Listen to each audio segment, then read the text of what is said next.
Hallo und Servus hier aus unserer Wohnung. Ja, endlich seht ihr uns wieder in einem Video.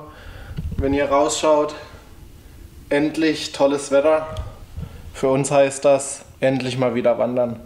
Heute auch wieder mit Lena und versprochen, heute wird sie auch etwas sagen. Hallo! Und jetzt ab ins Auto und losfahren.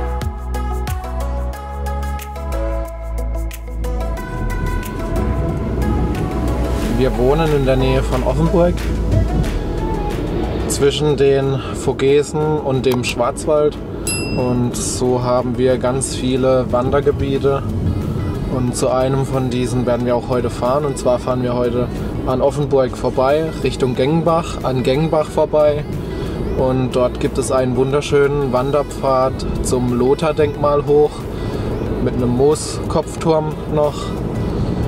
Und es werden uns einige schöne Aussichten bieten. Und da wir heute unter der Woche laufen, werden wir wahrscheinlich ziemlich für uns alleine sein. Ganz nach unserem Geschmack. Natürlich wollen wir euch nicht mit einer Tageswanderung hier irgendwie langweilen. Zu unserer Doku München-Venedig habt ihr so viele liebe Kommentare und auch so viele Fragen gestellt. Die wollen wir heute beantworten. Wir werden uns abwechseln. Eine werde ich beantworten, die nächste Lena.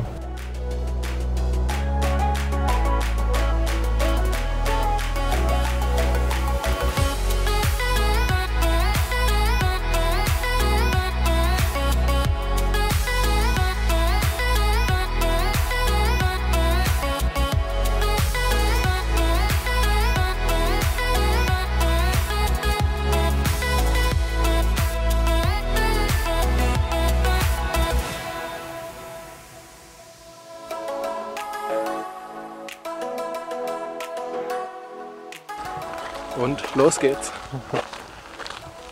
Unsere heutige Wanderung wird so circa 13-14 Kilometer lang sein. Und da haben wir einige Zeit, euch ein paar Fragen zu beantworten. Die erste und meistgestellte Frage, da haben sich auch vielleicht die meisten drüber aufgeregt: Warum spricht Lena nichts im Film? Ja, warum? Für mich war das Alex sein Projekt. Wir haben noch gar nicht damit gerechnet, dass es so viele Menschen sehen werden. Es war eigentlich nur für unsere Familie, Freunde und Bekannte gedacht. Umso mehr freuen wir uns jetzt natürlich, dass wir so vielen Menschen damit eine Freude bereiten konnten. Ja, selbst auch für mich war das gerade am Anfang sehr ungewohnt, mit der Kamera zu reden. Vor allem in Hochdeutsch. Und wir haben ja schon ein paar Urlaubsvideos mit der GoPro aufgenommen und hochgeladen, aber nie wirklich mit der Kamera gesprochen. Und wie Lena schon sagte, ich denke, wir wussten beide noch nicht am Anfang, was für ein toller Film daraus entstehen würde. Und ich habe jetzt auch nicht so viel gefilmt, wo ich mit der Kamera rede. Alles, was letztlich im Film gelandet ist, war auch alles. Und wir waren ja am Tag so 8 bis 10 Stunden unterwegs.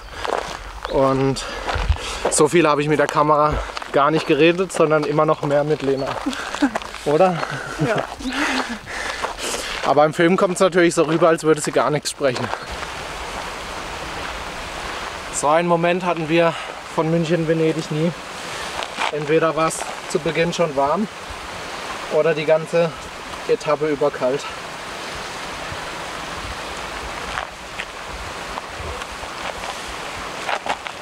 Ich lasse jetzt einfach so.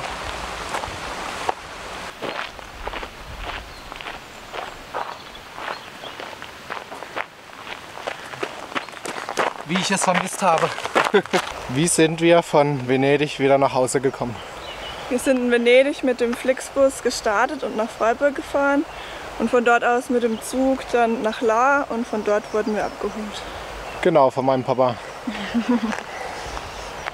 Ja. Wir haben lediglich den Zug nach München gebucht im Vorhinein und den Bus mit Flixbus zurück. Sonst haben wir da gar nichts weiter geplant. Und daran wollten wir uns auch halten und haben uns gehalten.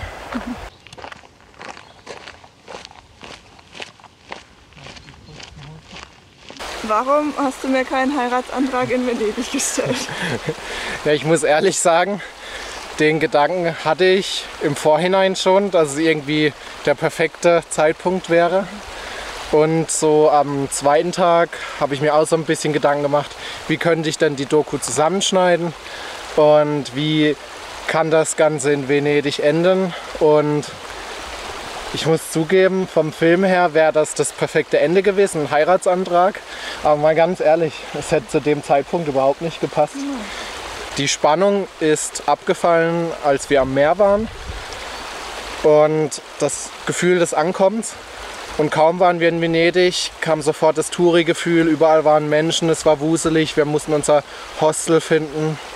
Und das hätte überhaupt nicht gepasst in dem Moment. Und ich habe keinen Ring dabei gehabt. Und wir haben noch ein bisschen Zeit. Ja.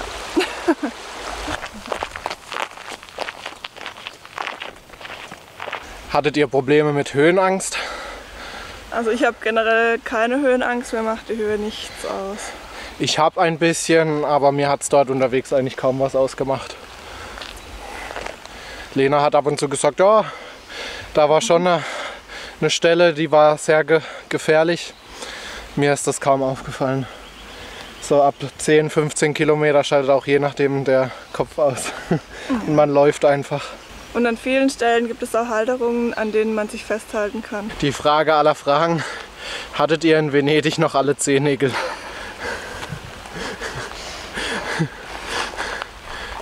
Ihr sagt? Ja. Ja, natürlich. Lena hatte ganz zum Schluss extrem viele Blasen an der Ferse hinten. Aber ansonsten mit den Zehennägeln hatten wir keine Probleme. Unser Ding. Was war unsere Motivation? Ja, es ist jetzt circa ein Jahr her, da haben wir auf Amazon Prime einen Film, und zwar heißt Der Weg war sein Ziel, angeschaut. Und da ging es eben um München-Venedig, um diese 550 Kilometer. Unsere Motivation war einfach, von München nach Venedig gelaufen zu sein. Viele haben uns das gar nicht zugetraut, wir vielleicht selber auch nicht. Vor allem so bis Bad Tölz wussten wir auch nicht, wie das mit Lenas Verletzung weitergeht. Aber irgendwie haben wir uns immer von Tag zu Tag entlang gehangelt. Und ich finde, das ist das beste Beispiel, dass man große Ziele nur dann schafft, wenn man immer in Etappen denkt. Tag für Tag, Kilometer für Kilometer. Und für uns gab es irgendwie nie den Moment, wo wir sagen, so, wir hören jetzt definitiv auf, keine Lust. Auf der anderen Seite hatten wir den Moment eigentlich jeden Tag. Aber während dem Tag kann man auch nicht einfach stoppen und muss einfach weiterlaufen. Man wurde auch oft mit vielen schönen Aussichten belohnt. Ja, gerade in den Dolomiten mussten wir uns immer wieder mal zwicken und sagen, schau mal, wie schön es hier ist. Und eine zusätzliche Motivation war, ab dem 5. oder 6. Tag habe ich ja meine Vlogcasts immer tagesweise hochgeladen in Instagram. Und das war dann schon auch ein kleiner Druck, zum einen die Videos zu machen und zum anderen weiterzulaufen, weil irgendwo wir dann schon erwartet, dass die das schaffen.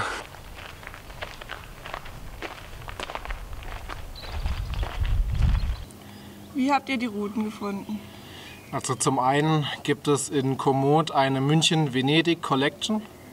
Die blende ich euch gerade hier ein.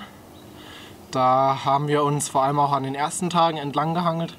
Zwischendrin mussten wir mal leicht abweichen.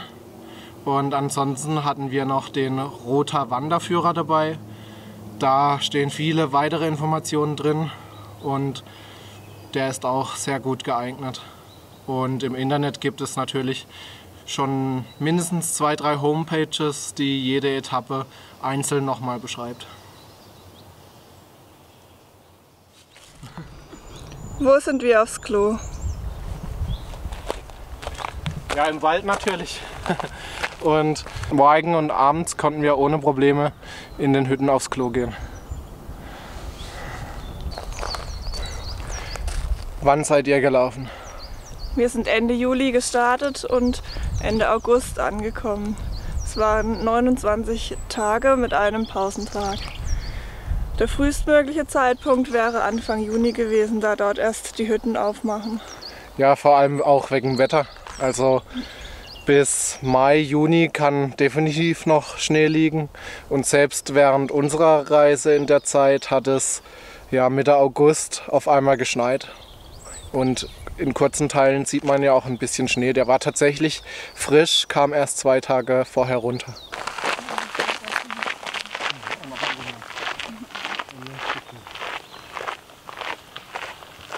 Habt ihr euch verlaufen?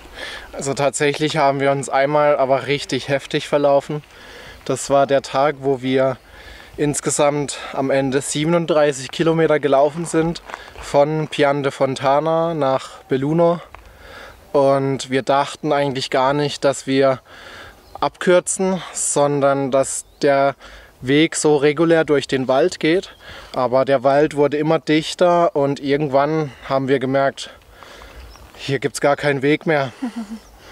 Und irgendwann war dann echt der Zeitpunkt gekommen, wo es gar nicht mehr weiterging. Es ging auf einmal 10 Meter runter und wir wussten, okay, genau dort müssen wir eigentlich weiterlaufen.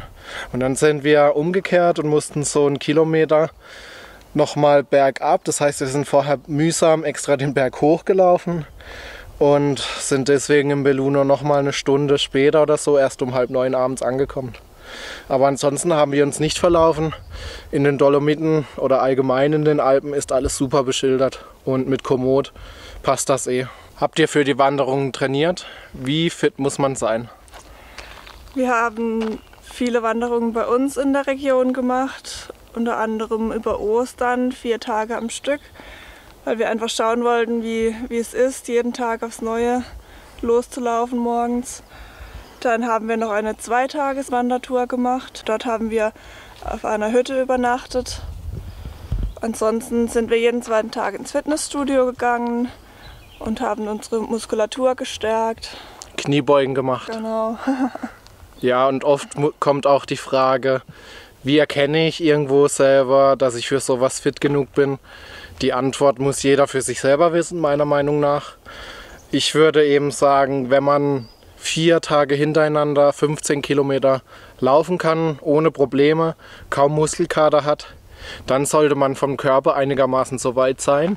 Und irgendwann ist der Kopf entscheidend. Immer wieder neu aufstehen und einfach weiterzulaufen. Wieder 13 Kilometer und die letzten 2 Kilometer haben immer wehgetan. Auch eine häufige Frage war, wie viel wir denn abgenommen haben. Wir haben weder abgenommen noch zugenommen. Also das Essen auf den Hütten war sehr kalorienreich und auch fettig. So essen wir zu Hause normalerweise nicht. Das hat es kompensiert. Aber das Essen war sehr lecker. Ja. Viel Kaiserschmarrn, viele Desserts, viele Kalorien, die wir aber auch gebraucht haben. Da war der Verbrauch eigentlich gar nicht so viel höher, wie man eigentlich vermutet. Man geht ja bei mir jetzt zum Beispiel von einem Grundumsatz von 2000 aus am Tag und ich schätze, in den Spitzen hatte ich so 4000 Kalorien. Und mit einem guten Essen auf den Hütten hat man die auch schnell gegessen.